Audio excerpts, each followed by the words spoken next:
I finished the final major Star Wars Outlaws content drop, and surprisingly, it's bigger than I anticipated. The new patch comes with some very welcome changes. We've also got an entertaining new DLC where Hondo Ohnaka definitely steals the show, a new galaxy system to explore with a brand new ship, challenging endgame side content, and way more. Thanks to Ubisoft for the early access to the DLC that allowed me to give you all the ins and outs of what this pack and title update 1.6 has to offer. Let's start with what the second DLC, A Pirate's Fortune, is all about. I will only show you early DLC stuff, no spoilers of course. After you boot up the game, Kay Vess gets a strange scrambled message on the Trailblazer from the one and only famous pirate Hondo Ohnaka. He's talking about a map that he found to a great treasure location and asked for help to hunt it down. Unfortunately, he's not the only one chasing this bounty. Things don't go as planned and Kay and ND5 have to team up with Hondo to find the treasure, and you have to make choices that have an impact on the end of the story. And while playing through this new content, you might already notice me shooting these bandits while on the speeder without any guidance. Well, I am happy to inform you that the new major update comes with free speeder shooting using LB on Xbox, L1 on PlayStation, or left click on PC. And this is part of the free title update, so available for everyone. Yes, no more awkwardly waiting for an adrenaline rush to take them all down as your only option. Now you can also use your blaster whenever you like while driving around, which is huge and a long overdue change. But it gets even better. With the previous update, we were already able to pick up weapons from enemies and keep them with us for a longer time before Kay would eventually throw them away while walking into a friendly area, for example. Now, while picking one up, they basically stay with you forever until your ammo runs out and you are able to swap between them and your blaster in and out of combat. Very nice for when you have to shoot through rocks while using your blast module on your blaster. Your pickup weapon stays on your back while switching. I think almost every location I had to go to for A Pirate's Fortune had an opportunity to grab a weapon from a rack or an enemy you took out. They also introduced brand new pickup weapons like the TL40 Fuse Breaker, which is an alternative version of the TL50 assault rifle with the built-in small energy shield, but now works more like a grenade launcher?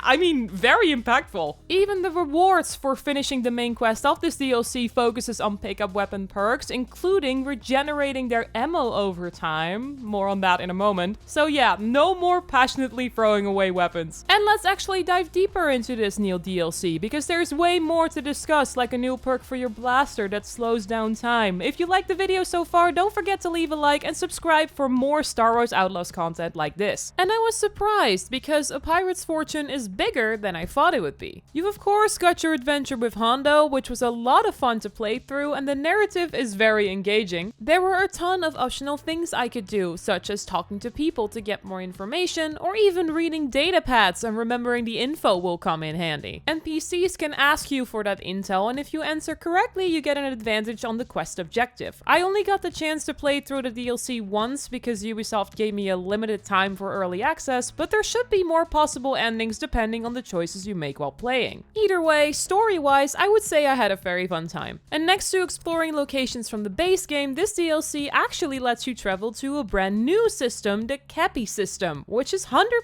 explorable. And I have to say, it looks and feels very aggressive compared to the others, as it includes unstable nebulas, where staying in one place could tear your ship apart, and even flocks of wild Minox, these leathery winged parasites that can affect and damage the Trailblazer if you don't shake them off and shoot them down. It definitely gives an extra challenge to hunting down new treasures and materials. And some of these new treasures can only be obtained with a special new ship you can get while playing the DLC. Meet the Refractor, a smaller but faster raider ship that is exclusive to the Cappy system for exploration and combat. It has two different modes, Recon for a higher speed and maneuverability to more easily escape from enemies, and Assault mode, which focuses on powering the weaponry. I for one love to fly around and shoot with it, especially getting rid of raiders that would come after you gathered cargo, for example, so it's a bit of a shame that apart from using its hyperdrive during the story, I couldn't use it freely afterwards to go to other parts of the galaxy. Maybe there is a way to do it, but I couldn't find it during my limited play session. I wasn't able to customize the Refractor either, apart from checking out what weaponry and other parts it had to offer in the game's menu, but either way, you are able to get the raider ship as a reward after you completed the DLC story. Overall, the content gave me Uncharted and Tomb Raider vibes in a way, especially how exploration was being handled during the story, like climbing puzzles, booby traps like a ceiling with spikes that slowly drops down on you,